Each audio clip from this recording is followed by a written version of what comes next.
प्यारे बच्चों, राष्ट्रीय आय एवं योग्यता आधारित छात्रवृत्ति परीक्षा से संबंधित गणित विषय के अति महत्वपूर्ण प्रश्न जो पिछले वर्ष पूछे गए हैं, उन प्रश्नों को लेकर प्रैक्टिस हेतु स्टूडेंट्स गुरुदेव चैनल में आपका स्वागत है। परीक्षा में बहुत कम समय बचा हुआ है। कम समय में अच्छी तैयारी कराने के लिए मैं गणित, विज्ञान, सामाजिक विषय और मानसिक योग्यता के प्रैक्टिस सेट लेकर आया हूँ। आप वीडियो को लाइक और चैनल को सब्सक्राइब कर लीजिए ताकि वीडियो के नोटिफिकेशन सबसे पहले आप तक पहुँचें और आप कोई भी वीडियो मिस ना करें। चैनल को सब्सक्राइब करने के लिए बेल आइकन को टच करिए और वीडियो को लाइक और अपने दोस्तों के पास शेयर करिए। तो चलिए शुरू करते हैं।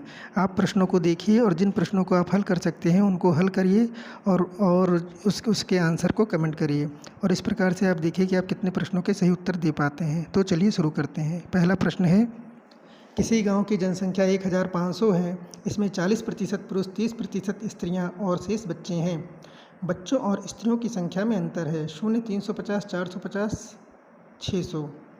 तो इसका हल हम लोग करते हैं। पुरुष क्योंकि 40% हैं, स्त्रियां 30% हैं और शेष बच्चे हैं, अतः बच्चे कितने प्रतिशत हो गए? बच्चे 30% हो गए, क्योंकि 40 और 30 70% और 100 में से अगर 70 घटाएंगे तो 30% आएगा। बच्चों की संख्या है 30%, क्योंकि स्त्रियों की संख्या और बच्चों की संख्या दोनों की संख्या 30% है, अतः दोनों की संख्या में अंतर कितना होगा? 0 हो जाएगा। तो विकल्प ए जो है सही है।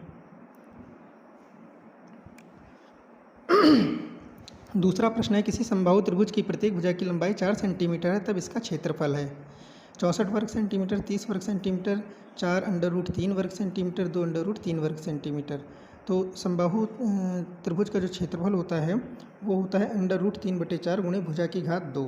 √3/4 और भुजा के स्थान पे हम रखेंगे 4 की घात 2 हो जाएगा। तो ये नीचे वाले 4 से और इधर जो वर्ग वाला 4 है ये कट जाएगा। तो बचेगा क्या? √3 गुणे 4। √3 गुणे 4 का मतलब होता है 4√3 वर्ग सेंटीमीटर। ये जो है विकल्प आपका सी सही है। प्रश्न 3 है, निम्न में से छोटी से छोटी संख्या जिससे 8192 में भाग देने पर भागफल पूर्ण घन बन जाता है। ऑप्शन है 2, 4, 16 और 32। तो इसमें जो है 8192 का हम गुणनखंड करेंगे तो 2 के इसमें 13 जो है 2 के 13 खंड बनेंगे। तो इसमें जो है जब हम इसका त्रिक बनाएंगे तो 2 के त्रिक बनाने पर 4 त्रिक बनते हैं और 1 2 जो है वो अकेला बच जाता है। तो 2 शेष बच गया है जिसका त्रिक नहीं बन पाया है, अतः 2 से भाग देने पर संख्या पूर्ण घन बन जाएगी। तो ये आपका जो ऑप्शन ए है ये सही है। प्रश्न 4 है, यदि किसी संख्या के 1/4 का 1/3 15 है तो संख्या का 3/10वां भाग है। ऑप्शन है 18, 36, 54, 90। तो हम मान लेते हैं कि संख्या x है, इसका 1/4 का 1/3 बराबर 15, अतः x गुणे 1/4 गुणे 1/3 बराबर 15। तो 1/4 और 1/3 को गुणा करेंगे तो 1/12 आएगा और x बराबर हो जाएगा 12 गुणे 15 बराबर 180। संख्या का 3/10, अतः 180 गुणे 3/10 बराबर 54।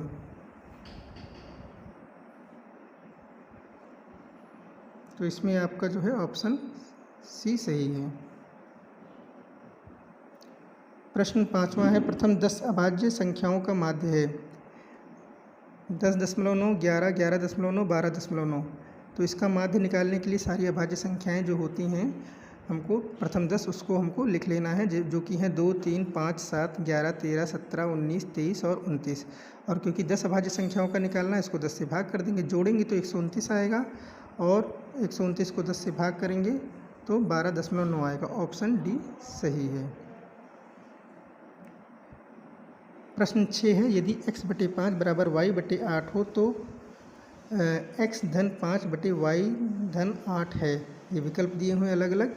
इसको हल करने के लिए हम क्या करेंगे कि x/5 बराबर y/5 है तो y और 5 को हम जैसे तिर्यक गुणा किया जाता है उस प्रकार से स्थानांतरित कर लेंगे। तो ये हो जाएगा x/y बराबर 5/8। अब एक्स धन 5 बटे वाई धन 8 में हम एक्स और वाई का मान रख देंगे, 5 और 8 रख देंगे, तो हो जाएगा ऊपर हो जाएगा 5 धन 5, नीचे हो जाएगा 8 धन 8, मतलब 10 बटे 16 हो जाएगा। 10 बटे 16 को हम लोग 2 से काटेंगे तो 5 बटे 8 आएगा। इसका मतलब ये है कि आपका ऑप्शन जो है 5 बटे 8, ऑप्शन बी आपका सही है। प्रश्न 7 है, दिए गए चित्र में O वृत्त का केंद्र है और कोण BOD बराबर 130 डिग्री है, तो कोण BCD का मान है। इसमें विकल्प दिए हुए हैं 90, 65, 115 और 120। तो इसमें हम ये देखते हैं कि ABCD एक चक्रीय चतुर्भुज है। परिधि पर बना कोण केंद्र के कोण का आधा होता है। परिधि पे जो बना कोण ये है, ये इसके जो केंद्र पे बना कोण है इसका आधा होगा। इसलिए कोण BAD कितना हो जाएगा, BAD जो हो जाएगा 65 डिग्री, और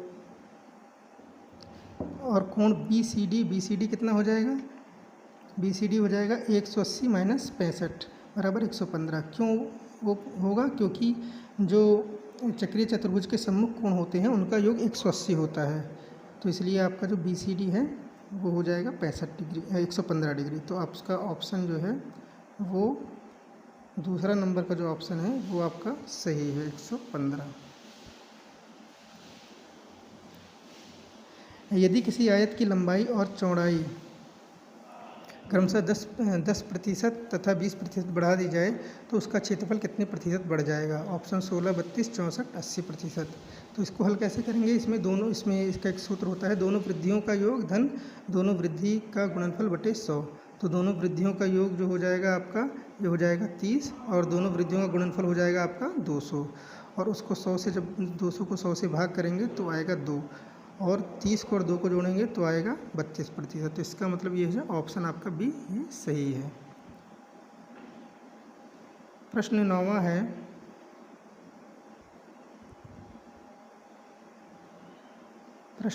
है, कि यदि किन्हीं दो संख्याओं का योग 110 है तो दोनों में से बड़ी संख्या को छोटी संख्या से भाग देने पर क्रमशः भागफल और शेषफल 4 तथा 5 है, इसमें बड़ी संख्या है।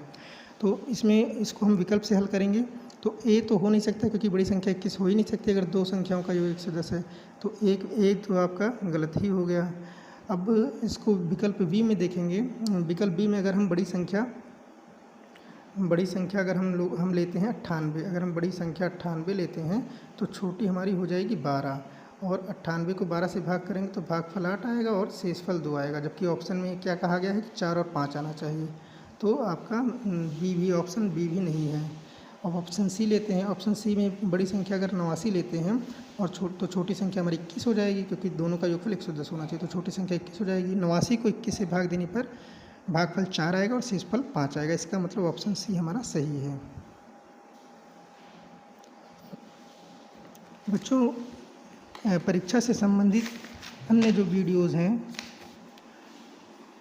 उनको देखने के लिए आप वीडियो के नीचे बने इस बच्चे को टच करेंगे तो स्टूडेंट्स गुरुदेव चैनल के सारे वीडियो आपको दिख जाएंगे, और आप अपनी उन वीडियोज़ को देखकर आप तेज़ी से अपनी तैयारी कर सकते हैं। तो देखिए, इस प्रकार से आपको जो है सारे वीडियो दिख जाएंगे।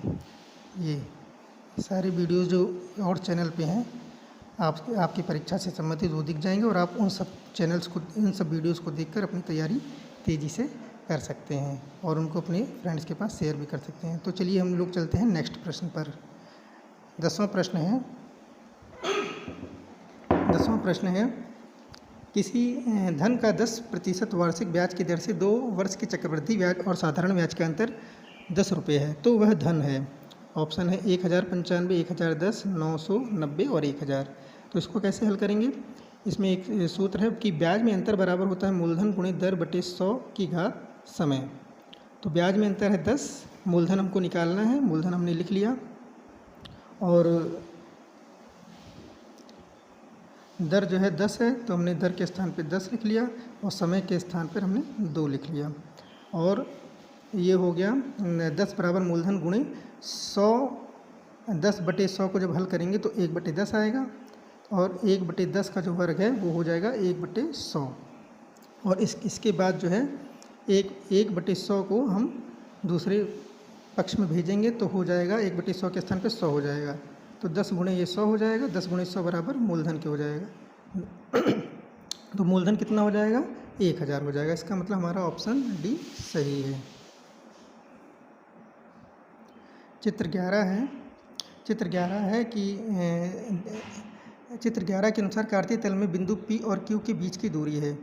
तो इसमें देखने पे हमको ये लग रहा है P और Q की दूरी आपको बतानी है। P और Q तो ये जो दूरी पूछ रहे हैं, ये क्या पूछ रहे हैं? ये पूछ रहे हैं P और Q की दूरी, मतलब एक समकोण, ये जो है PQ और जो बीच में आपका ये दिया हुआ है ये जो है एक समकोण त्रिभुज है। तो हमको समकोण त्रिभुज का कर्ण निकालना है। तो इसको कैसे हल करेंगे? इसको हम पाइथागोरस प्रमेय के अनुसार हल करेंगे। इसमें जो है कर्ण का वर्ग बराबर होता है आधार का वर्ग धन लंब का वर्ग। तो कर्ण हमको निकालना है। आधार कितना है? आधार है हमारा 3, ये आधार है हमारा 3 और लंब है हमारा 4। तो 3 का वर्ग धन 4 का वर्ग बराबर कितना हो जाएगा? 9 धन 16 हो जाएगा 25। तो कर्ण का वर्ग बराबर है 25 और कर्ण बराबर है 5, क्योंकि 25 जो होता है वो 5 का वर्ग होता है। तो हमारा जो है ये ऑप्शन बी हमारा 5 इकाई ये सही है। प्रश्न 12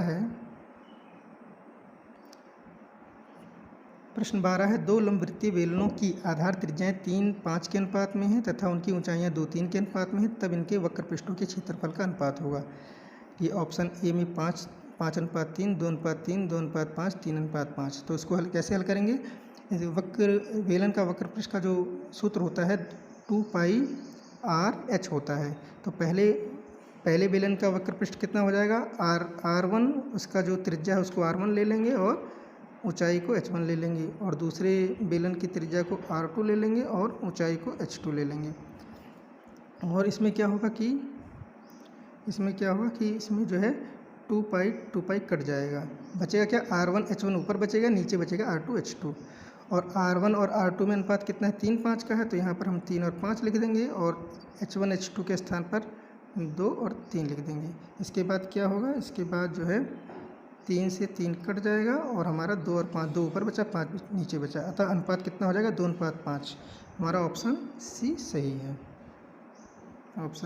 है।